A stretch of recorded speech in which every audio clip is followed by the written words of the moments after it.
সেনাপতির কাছে শুনতে হবে এলাকায় কয়টা ঘরে খাবার নেই, কোন ঘরে নেই। এই সেনাপতির কাছে শুনতে হবে। সেনাপতি কি আইছে হুজুর সাহেব? জি মহারাজ, আপনি যদি আদেশ করেন তাকে আমি হাজির করতে পারি। আচ্ছা, সেনাপতির একটু ডাক দেন তো, একটু খোঁজ লাগান দিয়ে পরে দিয়ে। সেনাপতি আপনাকে মহারাজ আদেশ করেছে। হাজির। সেনাপতি, আপনাকে এলাকার ঘরে একটা দায়িত্ব দিয়েছিলাম। হ্যাঁ, কি দায়িত্ব? এই এলাকায় কতগুলো ঘর মহল্লা আছে, কত ঘর আছে, আপনি ঘরের হিসাবগুলো আমাকে দেবেন, আমি সবার ত্রাণ দেবো। হ্যাঁ, যাক, 20টে ঘর আমার লাগবে। হুজুর রকম 120টে। হুজুর বলেন। আপনি কত ঘরের সন্ধান তো জানেন আপনি এলাকায়, এই যে এই মহলদার পাড়া এলাকায় কত ঘর আছে? 120টে ঘর আছে। 120টা ঘর। কথা যাবো না, সে 20টে ঘর মেরে দেওয়ার চিন্তা ভাবনা আছে।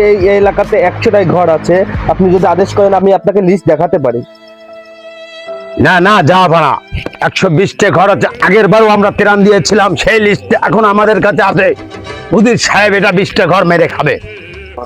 না মহারাজ, না, এটা মিথ্যা কথা মহারাজ। আপনি যদি আদেশ করতে পারেন আমি এখনই আপনাকে লিস্ট দেখাতে পারি মহারাজ। আমার পকেটে সবসময় লিস্ট। আচ্ছা খামোশ থাক, থাক। আর লিস্ট দেখাতে হবে না, আমি সব বুঝি, সবই জানি, আমি সব জানি। কিন্তু কথা হলো, এখন আপনারা দেখেন এলাকায় কার ঘরে খাবার নেই, কার ঘরে কতজন লোক আছে, কতজনের লাগবে, কত মোহর দিলে আপনাদের হবে, আমার একটু জানায় তারপরে বলেন। ঠিক আছে, আপনি একটু জানান যে পাড়ায় কত লোক আছে। এই সামনে রোজার মাস শেষ হয়ে গেল, প্রায় রোজার মাস সবারই খাবার দাবার দিতে হবে। স্যার, আমরা অবশ্যই আপনাকে জানিয়ে। মহারাজ, এই যে দায়িত্বটা যদি আমার পরে সেনাপতির পরে দায়িত্ব দেন তাহলে আমরা দুজনে একটু চর্চা করে দেখতে পারি, কারণ সে তো টাকা মেরে খাওয়ার ধান্দা আছে তার। আচ্ছা, আপনারা দুজনেই আমাকে দায়িত্ব নেন, আমার এই দায়িত্ব দুজনেই নেন, দিয়ে আপনি একটু হিসেব করে আমাকে জানাবেন। আজকে ওই আমি এখানে আছি, আপনারা আগে এলাকায় গড় গুনে আসেন। আপনি রাজ্যে বসেন, আপনারা একটু পরে এসে আপনাকে জানাচ্ছি। সেনাপতি,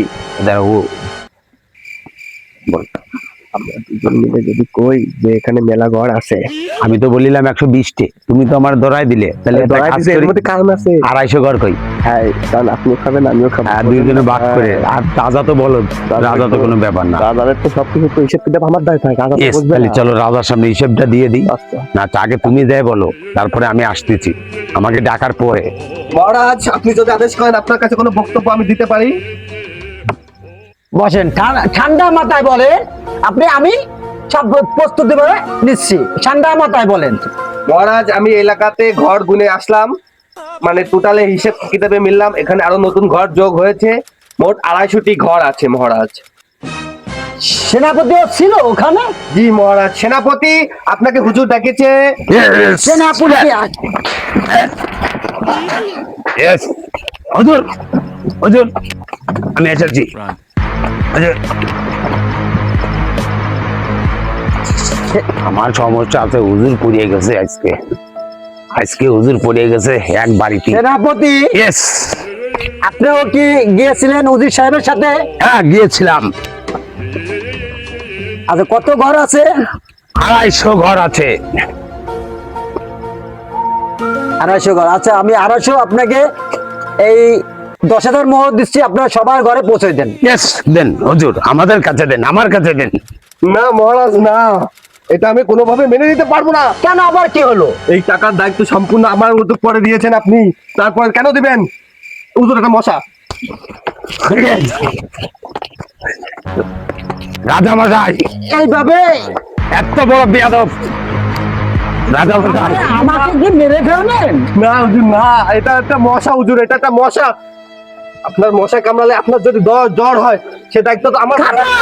Yes, sir.